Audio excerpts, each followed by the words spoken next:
الندى ومن يضلله فلا هادي له وأشهد أن لا إله إلا الله وحده لا شريك له وأشهد أن محمدا عبده ورسوله يا أيها الذين آمنوا اتقوا الله حق تقاته ولا تموتن إلا وأنتم مسلمون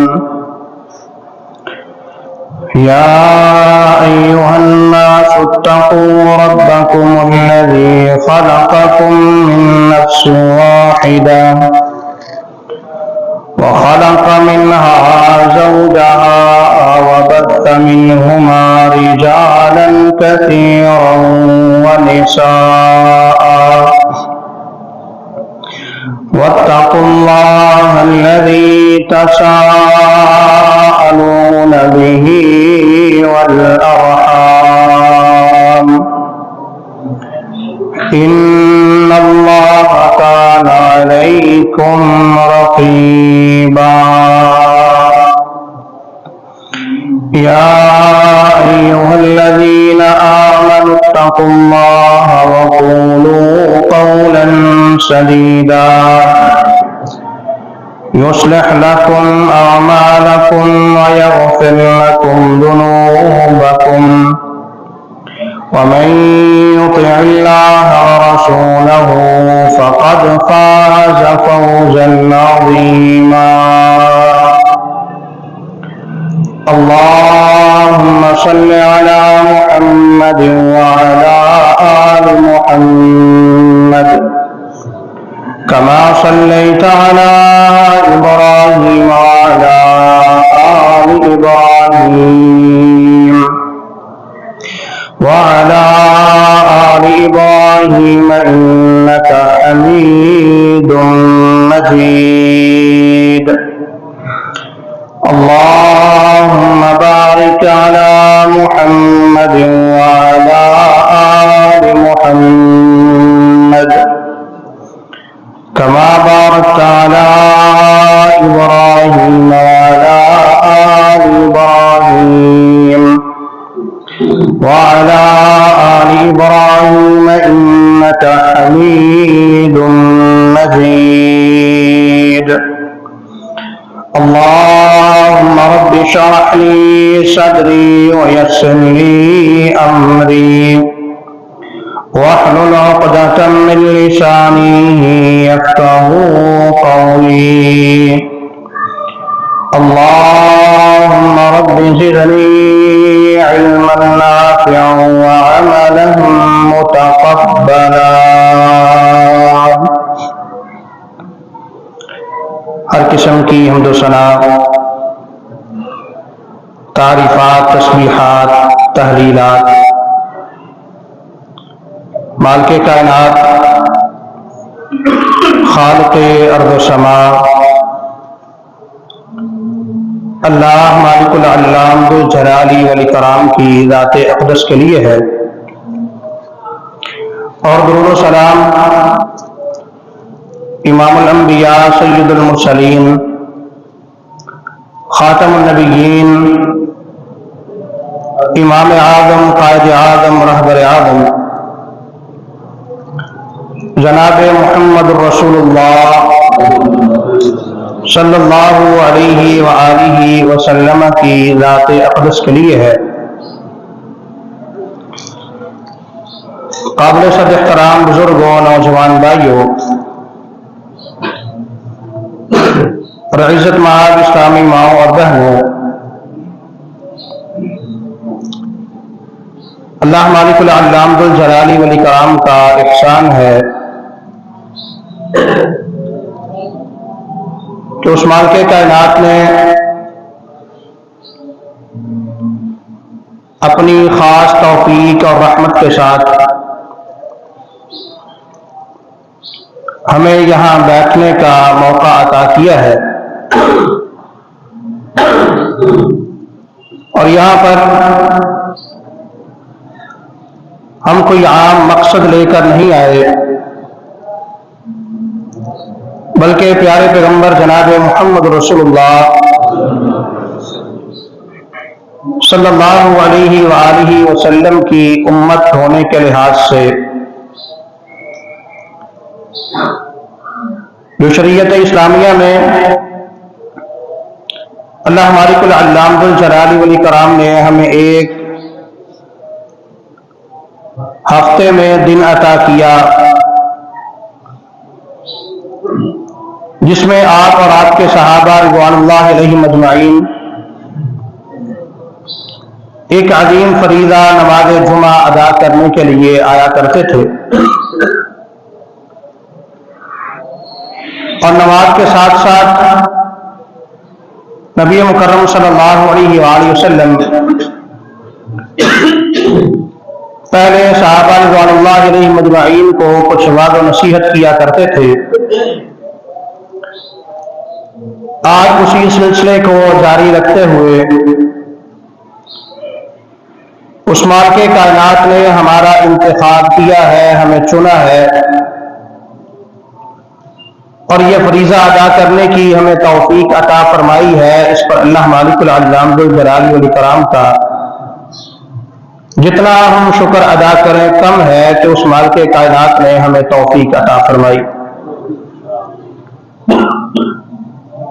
تو اس مالک سے میں یہ دعا کرتا ہوں کہ اللہ رب العالمین ہمارا یہاں پہ بیٹھنا، سننا، سنانا اور نماز ادا کرنا اپنی بارگاہ میں قبول و منظور فرمائے اور ہمارے لیے ذریعہ نجات بنائے۔ انسانی فطرت کا تقاضا ہے کہ انسان دنیا میں یہ زندگی بسر کرتے ہوئے، دنیا میں زندگی گزارتے ہوئے مستقبل میں آنے والا جس طرح کا موسم ہوتا ہے اس موسم کے متعلق اپنی بھرپور تیاری کرتا نظر آتا ہے۔ جیسے جیسے سردی کا موسم ہم سے جاتا ہوا نظر آیا تو ہر بندہ گرمی کے موسم کی تیاری کی طرف گامزن ہے۔ جتنی جتنی اللہ مالک العلام ذوالجلال والاکرام نے اس کو سہولیات عطا کی ہیں، ان تمام تر سہولیات کو بروئے کار رکھتے ہوئے اس گرمی سے بچاؤ کے لیے ہر انسان تگ و دو کرتا ہوا نظر آ رہا ہے۔ وہ کوشش لباس کے اعتبار سے ہو، وہ کوشش آرام کرنے کے اعتبار سے ہو، کیونکہ اس کا تعلق فطرت کے ساتھ ہے۔ اگر کاروباری حضرات کو دیکھا جائے تو ایک کاروبار کرنے والا جیسے جیسے موسم کے حالات بدلتے ہیں اس کے مطابق وہ تیاری کرتا ہے۔ فیکٹری کارخانے والوں کو دیکھا جائے وہ اپنے حساب سے تیاری کرتے ہوئے نظر آتے ہیں۔ آج تک آپ کو کوئی ایسا انسان نہیں ملا ہوگا، دکاندار ہے یا کارخانے کا مالک ہے، کہ گرمیوں کا سیزن آ رہا ہے اور وہ سردی کے کپڑے لا کے دکان پہ لٹکا دے۔ بازار سے گزرنے والا، دیکھنے والا، وزٹ کرنے والا ضرور یہ بات کہے گا کہ یہ جاہل ہے، نا علم ہے، اس کو اس بات کا علم نہیں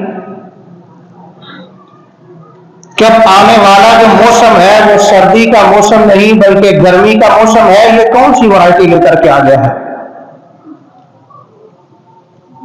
اس سے مطالبہ موسم کے مطابق کیا جائے گا، نہ کہ اس سے وہی سامان خرید کے رکھ لیا جائے۔ تو سامعین کرام، اللہ مالک العلام ذو الجلال والاکرام نے ہمیں زندگی عطا کی ہے۔ زندگی کا ایک سال ہم نے اور بتا دیا۔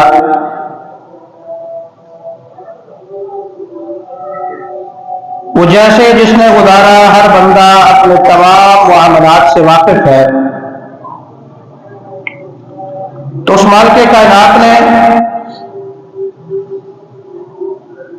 انسان کے لیے سال میں ایک ایسا مہینہ عطا کیا ہے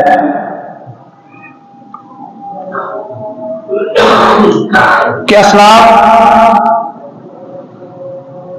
اس مہینے کے گزر جانے کے 6 مہینے تک اللہ مالک العلام ذو الجلال والاکرام سے اس میں کیے جانے والے اعمال کی قبولیت کا سوال کیا کرتے تھے کہ اللہ ہم نے جو اعمال کیے ہیں اپنی بارگاہ میں قبول و منظور فرما۔ اور اس مہینے کے آنے سے 6 مہینے پہلے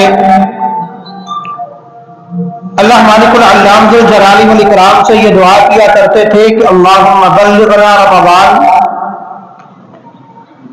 اللہ ہمیں دوبارہ ہماری زندگیوں میں رمضان کی تمام برکات سمیٹنے کی توفیق عطا فرما۔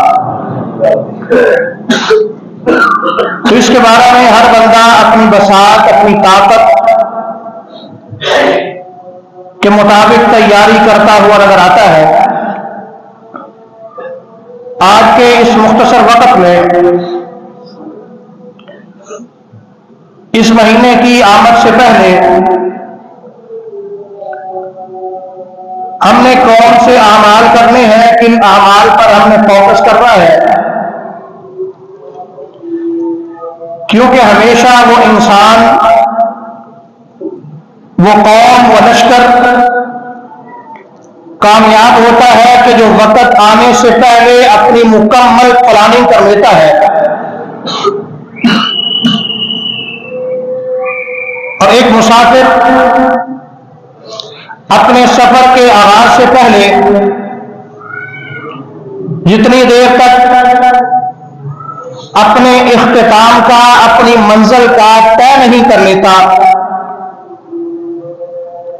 تو زمانے کی گردشیں اس انسان کو، اس مسافر کو بھٹکا کے رکھ دیتی ہیں۔ ہمیشہ کامیاب ترین انسان وہ ہوتا ہے کہ جو اپنی زندگی کی ایک پلاننگ کرتا ہے، اپنی زندگی کو منظم بناتا ہے۔ اللہ مالک العلام ذو الجلال والاکرام نے انسان کو بے مہارا نہیں چھوڑا کہ بس دنیا میں اس کو بیچ دیا ہے، دنیا میں جائے، کھائے، پیے، عیش و عشرت کی زندگی بسر کرے، جب دل کرتا ہے اٹھے، جب دل کرتا ہے سوئے، جب دل کرتا ہے کھائے، جب دل کرتا ہے پیے۔ بلکہ اس مالک کائنات نے انسان کو ایک منظم، ایک مرتب زندگی عطا کی ہے کہ انسان دنیا میں رہتے ہوئے اگر اس نظم کو سامنے رکھے گا، اس نظم کو لے کر کے چلے گا، تو دنیا کی کامیابیاں بھی اس کا مقدر بنے گی اور آخرت کی کامیابیاں بھی اس کا مقدر بن جائیں گی۔ صبح اٹھنے سے لے کر شام تک اللہ مالک العلام ذو الجلال والاکرام نے اس کو پوری ترتیب دی ہے۔ اس کا تعلق چاہے اعمال کے ساتھ ہو، اس کا تعلق چاہے دنیا کے ساتھ ہو، اس مالک کائنات نے ایک پوری ترتیب دے کر انسان کو بھیجا۔ رات ہے، رات کو اللہ نے آرام کے لیے، سکون کے لیے، اطمینان کے لیے بنایا۔ دن کو اللہ مالک العلام ذوالجلال والاکرام نے کام کاج کے لیے بنایا، اور دن میں اس مالک کائنات نے انسان سے کچھ اعمال کا مطالبہ کیا کہ اللہ مالک العلام ذوالجلال والاکرام نے فرض اللہ فی کل یوم و لیلۃ 5 صلوات، ایک انسان پر جو مسلمان ہے، ایمان والا ہے، کلمہ پڑھنے والا ہے، اس کی زندگی کو اللہ نے ایسے منظم کیا کہ اس سے اپنے حق کا مطالبہ کیا کہ تجھ پر 5 نمازیں فرض ہے۔ ایک بندہ اپنی مرضی کے مطابق اٹھتا ہے کہ اللہ رب العالمین نے ہمیں یہ کہہ دیا کہ 5 نمازیں فرض ہیں، 11 بجے اٹھتا ہوں، اٹھ کے ساری نمازیں اکٹھی پڑھ لیتا ہوں، کیا اس کی نمازیں قابل قبول ہیں؟ اس کی ایک نماز بھی قابل قبول نہیں ہے۔ اللہ رب العالمین نے ایک منظم وقت دیا ہے کہ لوگوں ان الصلاۃ کانت علی المؤمنین کتابا موقوتا، تم پر جو نمازیں فرض کی ہیں ان کا ایک ٹائم ٹیبل ہے، ان کا ایک وقت ہے، پوری نظم کے ساتھ اللہ رب العالمین نے تمہیں یہ نمازیں عطا کی ہیں۔ صبح صادق کے طلوع ہو جانے کے بعد، سورج کے طلوع ہونے سے پہلے تم پر فجر کی نماز اللہ رب العالمین نے فرض کی ہے۔ اگر کوئی بندہ اپنی روٹین یہ بناتا ہے، ایک ہے کبھی کبھار معاملہ بن جائے، صبح سویا رہے، جب بھی اٹھا ہے شریعت نے اتنی اجازت دی ہے، سویا رہا، کسی دن کوئی معاملہ بنا نہیں اٹھ سکا، جب بھی اٹھا ہے اسی وقت نماز ادا کر لے گا، اللہ رب العالمین اس کی نماز کو ادا سمجھے گا، اس نے اپنے وقت پہ نماز ادا کی ہے۔ اگر اپنی زندگی کا روزانہ کا معمول بناتا ہے کہ طلوع آفتاب کے بعد نماز پڑھتا ہے، کیا اس کی نماز ادا شمار کی جائے گی؟ اس کی نماز ادا شمار نہیں ہوگی، کیونکہ اس نے اپنے وقت کو، اس کا جو ٹائم تھا، جو اللہ نے اس کے لیے نظم اس کو دیا تھا، اس نظم کو چھوڑا ہے، اس وقت کو اس نے ترک کر کے، گزار کے پھر اس نے نماز پڑھی ہے، تو اللہ رب العالمین کے ہاں اس کی نماز ادا شمار نہیں ہوگی۔ یعنی اس مالک کائنات نے انسان کو ایک پورا نظم دیا ہے، ایک پوری ترتیب دی ہے، ایک پورا وقت دیا ہے کہ انسان تو نے دن میں کیا کرنا ہے، تو نے رات میں کیا کرنا ہے، جب بھی تو فطرت سے پیچھے ہٹے گا، جب بھی تو فطرت کو چھوڑے گا تو تجھے جسمانی بیماریاں بھی لگ جائیں گی، روحانی بیماریاں بھی تیرا پیچھا کرنا شروع کر دیں گی۔ تو پیارے بھائیو، آنے والا وقت، آنے والے ایام ایک بہت بڑا پیکج ہمارے لیے لے کر کے آ رہے ہیں۔ لتے والا کے بازار میں، مارکیٹ میں اگر کوئی دکاندار اعلان کرتا ہے، ایک آٹے کے تھیلے کے بارے میں ہی پیکج دیتا ہے، 600 والا تھیلا ہے 300 میں فروخت کرتا ہوں، وہاں پہ لائنیں لگتی ہمیں نظر آئیں گی، لائنیں لگ جائیں گی، رش پڑ جائے گا۔ تعلق پیٹ کے ساتھ ہے کہ پیٹ بھر کے ہم نے سونا ہے، تعلق دنیا کی زندگی کے ساتھ ہے، چند دن کی زندگی ہے۔ وہ تھیلا لینے والا یہ بھی نہیں جانتا کہ میں وہ تھیلا لے کر وہاں سے گھر بھی پہنچوں گا کہ نہیں پہنچوں گا، وہ تھیلا لینے والا یہ بھی نہیں جانتا کہ میں قطار میں کھڑا ہو کر کے وہ تھیلا وصول کرنا میرے مقدر میں ہوگا کہ نہیں ہوگا۔ مادی زندگی کے لیے وہ جلدی جاتا ہے، قطار میں کھڑا ہوتا ہے، موسم کی شدت کو، موسم کی سختی کو برداشت کرتا ہوا نظر آتا ہے، لیکن وہ مالک کائنات، وہ خالق ارض و سما، وہ مالک، وہ خالق، وہ رازق، جو انسان کے لیے ایک پیکج کا اعلان کرتا ہے کہ اے انسان، تیرے لیے 1 مہینہ ہے، 12 مہینوں میں سے 1 مہینہ ہے، اس مہینے میں منادی کرنے والا باقاعدہ منادی کرتا ہے، پیارے پیغمبر جناب محمد رسول اللہ